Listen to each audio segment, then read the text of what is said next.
What happens when a single rumor can erase a lifetime of work, and the only witness is a camera no one bothered to check? What if your name became a headline before you even spoke? A community college flyer tears, instructor under investigation, flapping in hallway wind. Mara Ellison locks her door, hands shaking over a spotless desk. Texts ping, "You sold grades?" Refuse to review. Shame. Dean's footsteps echo, urgent, official, closing in. A chair scrapes, dignity feels like glass, ready to shatter. A phone screen glows, doctored screenshots, money, grades, and her name. Stay with me until the end, and don't forget to tap like, subscribe, and drop a comment below telling us where you're watching from, because what comes next will test everything we thought we knew. Mara Ellison taught night writing at Harbor City Community College, adults chasing second chances, veterans crafting statements, nurses learning clarity. 10 years, spotless record, stubborn fairness. The semester's final week brought whispers, anonymous emails, cropped screenshots of a payment app tagged MESA A+. Department Chair Victor Hale slid a folder across her desk, voice smooth. Cooperate, Mara. Turn in your laptop, your phone, your gradebook. She exhaled, careful, hearing the trap. The rumor spread faster than any memo. Adjunct lounges went quiet when she entered. The union rep texted supportive emojis, then let HR handle it. One student, adult, furious, demanded a refund he'd never paid. Local blogs printed guesses, radio hosts snickered about grade vending machines. Mara replayed her routines, paper gradebook, campus PC logins, no private payments. She had insisted on cashless boundaries, tuition only, bursar only. Yet the screenshots looked convincing. Victor stood in the faculty council, posture theatrical. Academic integrity must be absolute. He proposed interim suspension pending investigation. HR nodded.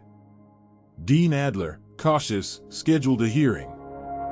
Victor added a new policy: any instructor accused twice faces immediate paid leave. Consistency saves reputations, he said, eyes on Mara. She recognized it, a rule framed as fairness but engineered to remove her quickly if noise doubled. Someone was orchestrating noise. Her colleagues offered half smiles and distance. She walked the corridor of framed awards she'd once earned, student success metrics, retention gains. A janitor, Luis, paused. You always lock the gradebook drawer. Saw it again last night. The drawer, steel, keyed. Only she and maintenance had copies, logged. She checked the log, 2 entries she didn't recognize, midnight, and the week the screenshots appeared. Her stomach flipped. Who signed these keys out? The clerk hesitated. The clerk whispered, temporary override, Chair Hale needed to secure equipment, policy allows it. Policies again. Mara found her desk arranged differently by a centimeter, enough for someone meticulous to notice. Her USB backup was inverted in its tray, tiny metal memory disturbed. Down the hall, Victor discussed restoring trust with a campus PR intern, rehearsing sympathetic lines for the camera. Mara opened her laptop and photographed everything. Dates. Times. Angles. Positions. And then, the knock at the door froze every breath. Dean Adler, precise, entered with HR, turn over your devices, please. Mara handed them across calmly, but kept her paper gradebook, citing union provision, originals remain with instructor, certified copies provided.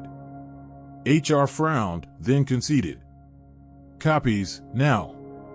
She scanned each page, line by line, blue ink entries, cross-checked with LMS export times.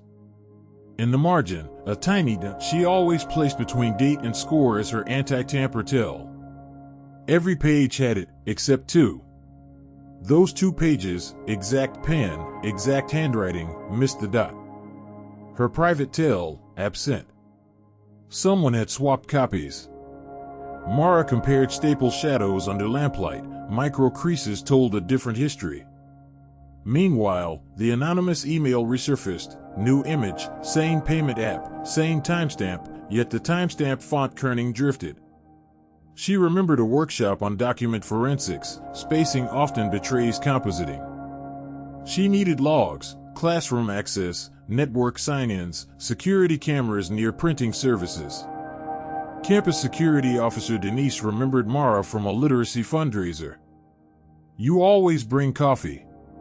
She agreed to pull hallway footage within policy.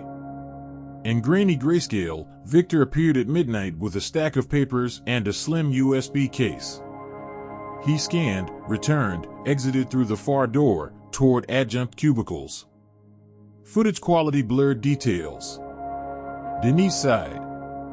We upgraded cameras in Building C only. Your wing's old. Still, timestamps aligned with those key override entries. At the bursar window, Mara asked about tuition records. Any external payments flagged with my name? The cashier checked. Nothing. The only payments are standard tuition channels. She printed a statement and stamped it. Mara then pulled her own bank logs, no suspicious inflows. HR, however, waved the screenshots. Perception matters. Mara countered, logs matter more. She requested LMS login records. IT produced them. At the alleged bribery hour, Mara's account logged in from Victor's office IP. Victor dismissed it. Shared computers. Anyone can sit at my desk. He proposed a narrative. Mara, panicked, used his office to launder grades and framed him. Communications crafted a careful campus update, neutral tone, heavy implication. The union advised patience.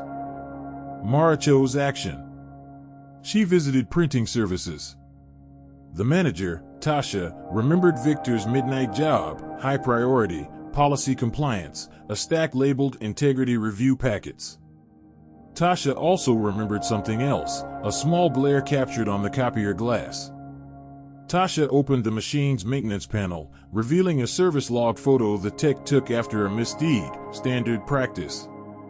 In the wide shot, beyond the copier lid, mirrored in the glass bezel, a phone face hovered, capturing the copies. The case sticker showed Victor's department decal. The reflection's lock screen displayed his wristwatch hour mark, a distinctive cracked crystal at 10. The metadata time matched the forged pages. The rule he cast on her was now aimed squarely at him. Mara asked IT to verify the LMS login's unusual pattern. Two-factor prompts routed to her phone had been denied at odd hours last week. The system fell back to a backup code, printed on a sheet she stored in her locked drawer. The drawer Victor accessed. IT confirmed, the backup code ending digits matched the code she registered months prior. Paper code used, her phone never approved. The system recorded exactly which codes authenticated, and when. Denise checked hallway footage again, frame by frame. In one pass, a polished faculty award plaque caught light, flashing like a mirror. Zoomed poorly, but enough, Victor's profile as he angled papers, the cracked crystal on his watch, and a reflection of a second person, PR intern Casey, filming B-roll for crisis commas. Casey, nervous, admitted she still had raw footage. We were told to prepare a transparency piece, she said, handing over files. Casey's footage held a brief accidental capture, Victor rehearsing lines, "We must treat allegations seriously, even when friends are involved," while flipping pages with missing dot tells. He paused to restaple, aligning corners obsessively. A wide shot revealed Mara's distinctive bluing pen sitting on the table, taken from her desk. Casey hadn't realized any of it meant anything. "He said you'd surrendered everything already," she murmured, cheeks flushed. Mara preserved the footage and chain of custody statements meticulously. The hearing room smelled of copier toner and coffee. HR presented the screenshots. Victor lamented erosion of trust. Mara spoke last. Calm, measured, she outlined procedures, grade book dots, union clause, bursar records, bank logs, LMSIPs, two-factor fallbacks. She presented Casey's footage, then Tasha's service photo, then Denise's plaque reflection. Each piece small alone, braided tight together. Victor's jaw flexed, his counsel shifted in the chair. Dean Adler leaned forward, interested. Victor tried pivoting. She's constructing conspiracies from reflections. But the intern's footage included ambient audio, Victor dictating the immediate leave after second allegation policy before it was proposed, timing it with a second complaint scheduled for the next morning. HR froze. Scheduled? The intern nodded, mortified. Her calendar invite, titled Integrity Packet Drop 2, attached a draft statement. The pre-written narrative dissolved the illusion of neutrality. Even Victor's attorney went still. Mara requested IT confirm the backup code use again. They produced logs, her printed backup code recorded as presented from Victor's office at 12:17 a.m., minutes after the key override. The copier's service photo metadata pinned Victor there. Denise added a report. The master key sign-out signature didn't match the maintenance supervisor's handwriting, it matched Victor's own looping V. The room's air thinned, narrative control was slipping. But hidden in plain sight was the truth no one wanted to see. Mara slid the final piece across the table, a side-by-side of the payment app screenshots and a fresh live capture.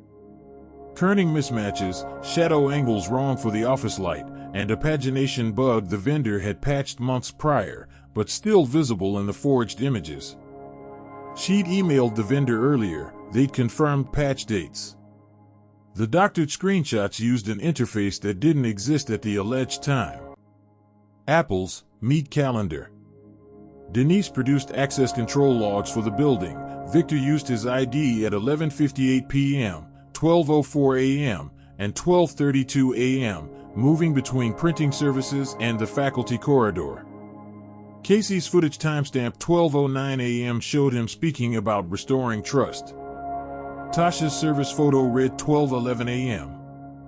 IT's LMS log recorded 12:17 a.m. with Mara's backup code. The sequence locked like gears. Victor's face was drained of color. HR's counsel began whispering furiously to the dean. Victor lashed out. She's vindictive. We had to protect students. Mara didn't flinch. My night students are adults.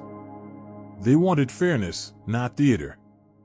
She placed Luis's maintenance log addendum beside the master key record, the override note typed with a font only used on Victor's office computer, confirmed by IT's device profile. Casey began to cry softly. Dean Adler inhaled, long and deliberate. And in that instant, the room fell silent, every eye turning to the truth. Dean Adler spoke first. Ms. Ellison, I apologize. Effective immediately, you are fully reinstated. The college will issue a public correction. HR turned to Victor. Chair Hale, you are placed on administrative leave pending investigation for evidence tampering, policy manipulation, and retaliation. Denise collected the key ring. Tasha, hand steady, signed a chain of custody page. Mara's shoulders finally dropped an inch. The union rep, suddenly present, found righteous words after the storm had passed. The statement went out that afternoon. Allegations against instructor Ellison were unfounded. Evidence indicates deliberate fabrication by a supervisory employee. Local radio hosts apologized on air. The blog posted a retraction in bold. Mara walked the corridor again, awards reflecting softer light. Luis nodded, thumbed upward. In her classroom, adult learners waited, nervous smiles ready. Mara placed the gradebook on her desk, dot between date and score shining like a tiny lighthouse after fog. That evening, Mara erased the slur someone had scrawled on her door, then hung a new sign, office hours, doors open. Truth welcomed. Outside, gulls skimmed Harbor City's water, silver against dusk. She breathed in the briny air and turned back to tomorrow's lesson on sources, verification, and courage. The lesson was clear: policies mean nothing without integrity, and rumors collapse when ordinary details are preserved with care. If stories like this resonate with you, subscribe now. Because here, every story uncovers truth, delivers justice, and leaves a lesson worth remembering.